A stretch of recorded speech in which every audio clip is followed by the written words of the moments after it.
I can't take this anymore. There's a mental health crisis in the U.S. I just got off the phone with my old therapist, and it's the same shit. I'm so fucking tired of mental health not being prioritized. So what happens is every time I try to find a psychiatrist and a therapist, it's always they're not taking patients or you need to go somewhere else. Like I got bumped down a line to this guy, and I kid you not, I walked in, it looked like the backroom casting couch. Guys, you'll know what I mean when I say the backroom casting couch. And he didn't speak English, worth the crap. And he said, I need therapy. I need therapy. I was like, no, I need therapy. I don't need syrup for pancakes. I need therapy. And he just sat there and typed and stared at me, And I was like, this is bullshit. And so I emailed my old therapist down at IU Health, and she's not taking patients right now and can't. And I just went off. I said, this is bullshit. I said, if I break my leg or something, I can go to the emergency room right now and I can get it taken care of. But my brain, because you can't see it, because I have a Band-Aid on it or stitches and shit like that, it doesn't matter. And I told her, I said, I'm so tired of this shit. I said, us mental health people, you realize us having to wait, like I got put up to March 10th. Today is January 9th. I could go upstairs and have a bad incident and just say, fuck it, I'm done, and done. Or take pills or whatever. Literally. Everybody with a mental handicap will know what I'm saying. Well, they want to take time, and the problem is there's not enough doctors. She said there's not enough therapists, and she goes, I hear it every day, just like what you told me. And she said the problem is there's just not enough therapists, and that's a problem because there's not enough focus on mental health. Like we are the people that literally can't wait. And yeah, I can go to the emergency room. You know what they're going to do? They're going to put me on a mental hold. It's not going to help me. It's not going to do shit. You got to go to a psychiatrist to get your medicine right, and you got to go to a therapist to talk. I have no social life. My day consists of getting up. Monday, Wednesday, Friday, I go to therapy for my knee. And then I also go to the gym and work out. I don't have a lot of energy. I'm tired all the time. I have to squirt testosterone on because I have none. And then that doesn't work. I mean, it works to like, get me through lifting or something like that. But then it makes your mood enhanced. So if you're in a good mood, it makes it better. If you're in a bad mood, it's like steroid, like raging. It's horrible. So I don't take it every day because I got anger issues. I think I might be bipolar, which I'm actually probably by minute. And this isn't a joking matter. I wouldn't be making this video and saying that I'm bipolar by minute. If I'm not making jokes here. I literally can be fine 1 minute, not the next, or 30 minutes, not the next. And I can't control it. I can't. There's nothing I can do. It's like, it is what it is. It's mental health problems. And I have depression, anxiety, and I just can't. I'm alone all the time. I don't really have many friends. And the ones I do, of course, work. I mean, we're in our 40s. So to me, it's like I'm isolated. So I wake up, I go to ATI, my therapy. I get 3 days a week. That's my social activity. That's it. And then the other days, like today, I'm not doing anything. And it's too damn cold. And I hate living in Indiana, especially in the winter. I don't mind it in the summer, but I miss Florida. And I just can't do this anymore. I told my wife, I said, look, if we don't fix this, I'm going to die. I mean it. And they want to give you this suicide hotline, all shit. Like, motherfuckers need to understand. If I got in a cardiac arrest, you're going to bring an ambulance. But this right here, for those of you that don't have it, don't understand. You don't understand.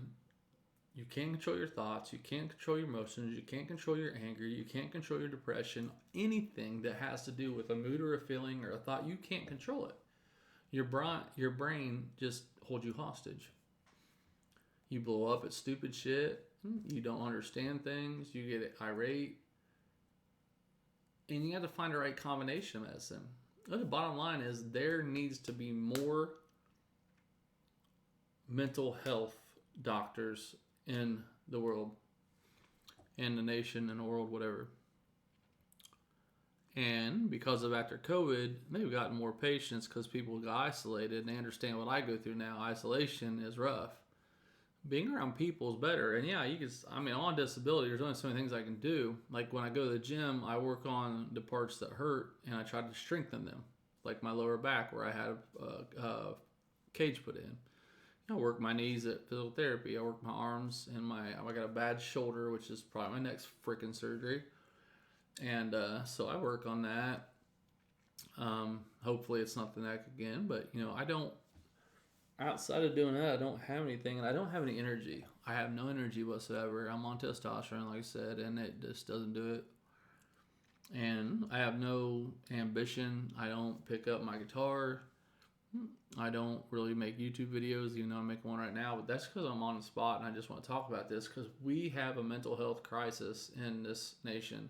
And the fact that you can tell someone, well, it's going to be 3 months or they're not seeing you, you don't realize that person could be their last straw. And they could be like, all right, fuck it, I'm out. Done. Okay? I'm not going to lie. It's been like a month, but I planned a suicide note.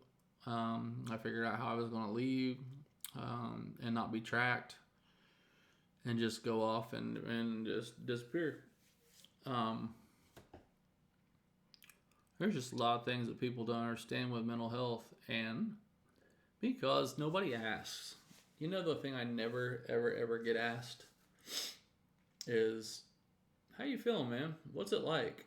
Like, when you get these, what's it like? What do you go through? I don't, nobody asks me how I'm doing or something like that. They don't ask about it. Like, there's a, hey, how are you today? I mean, that's rhetorical, right? But to actually ask someone, and I do it a lot, if someone's hurting or bad, my favorite thing in the world is helping people, whether it's helping kids, like coaching football, or just being an adult role model for them, helping them out, getting Christmas gifts, trying to keep, straight and narrow off of, drugs and alcohol. There's just a lot of things that I like to do and I love to help. But there's days where I can't get out of bed. And I don't want to go to like a Big Brother's thing or a thing where a kid is depending on me to show up because his dad isn't in his life. And I say it's the Boys and Girls Home or something. I don't want to be waking up that day and be like, well, I feel like shit, I don't want to leave, so this kid's going to be left there. So that's why I've not done that yet. That's one of my things I want to do. Top priorities, I want to go help kids. But I also want to be a speaker and an advocate for mental health awareness. Because the fact that we are in a crisis where we don't have enough therapists and we have to wait, people don't understand. This is a ticking time bomb. If I go into cardiac arrest, you guys are going to be in here doing CPR on me, get me in the ambulance and taking me. But by God, if I'm thinking suicidal thoughts and I have one thing, you guys don't see it, and I can't wait till March 10th. I need to find a good psychiatrist to get my medicine right, and I also need to find a good therapist. And the therapists, there's a difference. There's psychiatrists, psychologists, and neurologists. Psychiatrists deal with your medicines, and it's always a combination. You have to have, it's rarely you find one. It's got to be a combination of them. I don't know if you ever watched Taylor Tomlinson's very first Netflix thing where she's got it, and she nails it on the head. And then with the healthy lifestyle, that means I don't go out to the bars and hang out. Pretty much home, ATI, physical therapy, live right to lift, and then church. That's it. So I know I've had a few of you reach out. Will, Brandon, Missy, Jenny, Scott, Rachel, my mother-in-law, And I appreciate you guys, but I don't know how to fix myself, and that's what mental therapy is for. And I don't know what to do. I can tell you exactly everything about it. I can tell you how it feels, and I think that people need to have an open discussion on mental therapy and understand from people that are like me, or maybe just they have depression. Maybe they don't have everything. Like I got the freaking full Monty is like the deluxe package of crap. I got Tourette's with severe anxiety and clinical depression. That shit is horrible. And especially with the Tourette's, because the medicine I take for Tourette's makes you forget what I'm saying at the time. So I was mad. I cried. Now I'm numb. And I decided to make this video. So I know trades are important, but let me tell you something. There is a mental health crisis, and we need more psychologists, psychiatrists, and neurologists coming out of college. There's a big, big gap, and it is a job that is in demand. When you're scheduled out 3 months, is the first you have, and all that crap.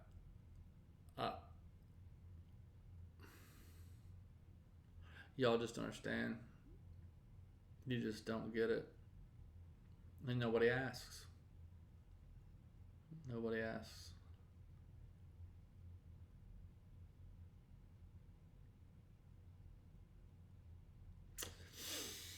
So,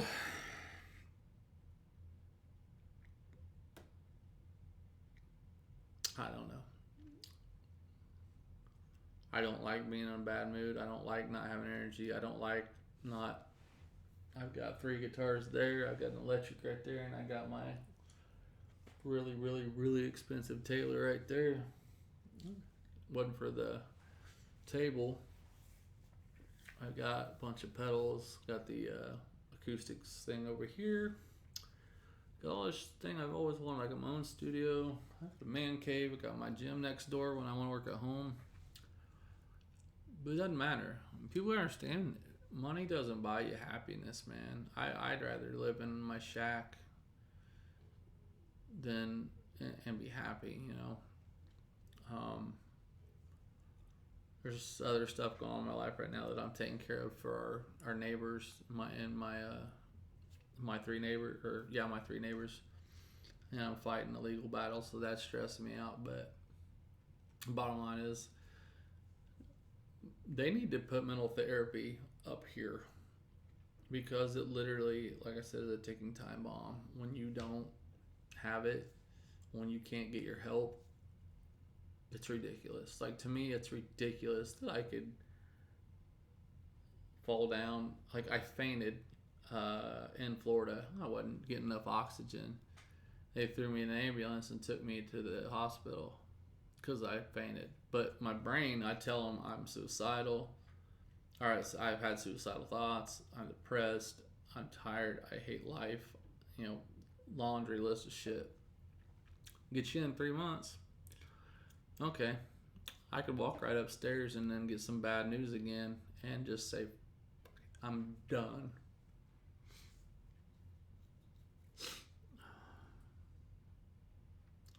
I guess all I can say is, if you know anybody that has mental problems, ask them how they're doing. Just talk to them. Ask them what it's like. Me doing this crap is actually therapy for me, because I got nobody to talk to, so might as well talk to the 4 or 5 of you that watch me. By the way, Sarah, you too. Thank you, Sarah Cade. I'm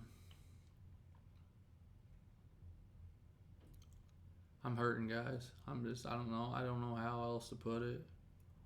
I don't want to be here anymore. I'm taking up oxygen and a space for someone else. I just don't want to be here anymore. I have no joy. I have nothing. I'm so depressed. I don't know what to do. I can't deal with it, and I can't do it alone, and nobody will help. And I've tried, and I get the same answer. And that lady today, like I said, told me, I get it. She goes, I hear it every day. We just don't have enough therapists. So I guess I'll just, I don't know. Hopefully you reach out to someone who has mental health after this and ask them just simply, hey man, how you doing? I did that to my brother. He said, hey, you okay? It was really odd. He never did. I said, yeah, why? He goes, I was just checking in. I said, thank you. You know, it meant a lot to me. Nobody ever does that. And a lot of times, you know, just, hey, you okay? Not, hey, how you doing, man? You know, like we see something, it's like, little shit, man. Are you okay? Like, what's going on, man? Talk to me about it. And it helps. So, I don't know what I'm going to do. I've lost all passion for playing music, for doing my YouTube videos, like I said. Life. I hate winter. I hate it here. I feel like I got cheated. And Steph knows this, but you know, I had a set of rules that, you know, I was 30 some years old when we met, and I was like, look, I'm the kind of guy, like, when I go to a car dealer, I'd say, look, this is what I'm looking for. This is as much as I'm going to pay. If you can make it happen, make it happen. If not, we don't have a deal. So I told my future wife that I was not having kids. I was moving, at that time I was going to move to Vegas because the dry weather is really good for me, but and I love being on the West Coast time zone. But I ended up moving to Florida instead, and I'm glad we did, but I didn't get to enjoy it. But that was one of the things. I was moving. Like I said, I'm going to not have kids, and I think something else. And my point of it is I'm already 30 some years old. Like, don't waste your time if you're wanting kids, you're wanting this, because, you know, we're not teenagers, we're not in our 20s, we're not, you know, casually dating. It's one of the things where, look, if you're wanting to start something, I want you know this ahead of time, to be straight fair to them. And I was. If you still wanted to date, that's fine. If not, don't. And then we went through when you have to go through the counseling with the pastor before you can get married to make sure you're you know, compatible or whatever.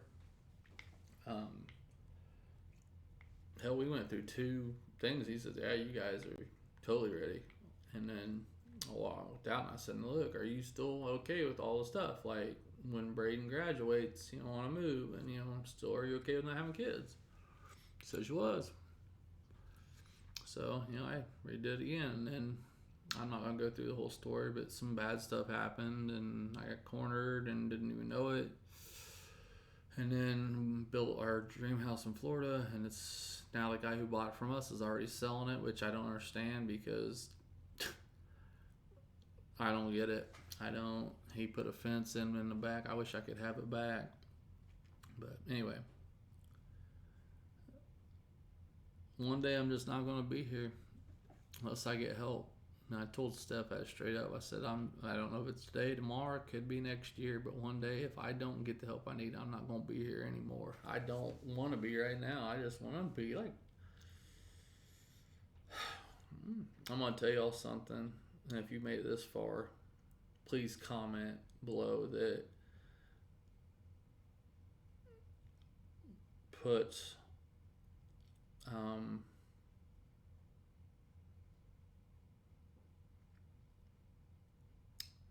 put prison. Just type prison in the comments, because this is what I'm going to tell you. Because I know a lot of you guys don't watch these that far, and that's fine. But the ones that do, thank you. Sometimes I always watch YouTube because it's real TV. And sometimes I get jealous of the inmates because they're in Gen Pop. They have friends. That's sad. I'm a prisoner right here. Now, do I want to get locked up? No. Have there been times where I've been so down and insane that I've been jealous of prisoners? Yeah. Like, they got 3 hots in a cot and guys to hang out with. And don't get me wrong, I'm not saying prison's great by any stretch of imagination. I'm just saying, like, when you're so lonely, you're jealous of prisoners. That's a problem. And I remember looking at my dad in the casket. And for those of you guys that haven't lost a father or mother yet, you don't understand. But I remember looking at Dad and just patting him on the chest and going, "There's no pain anymore, Dad. You're fine now, and you're gonna be good. You can run and jump and do all the things you want to do." And I remember wishing I could have took his place.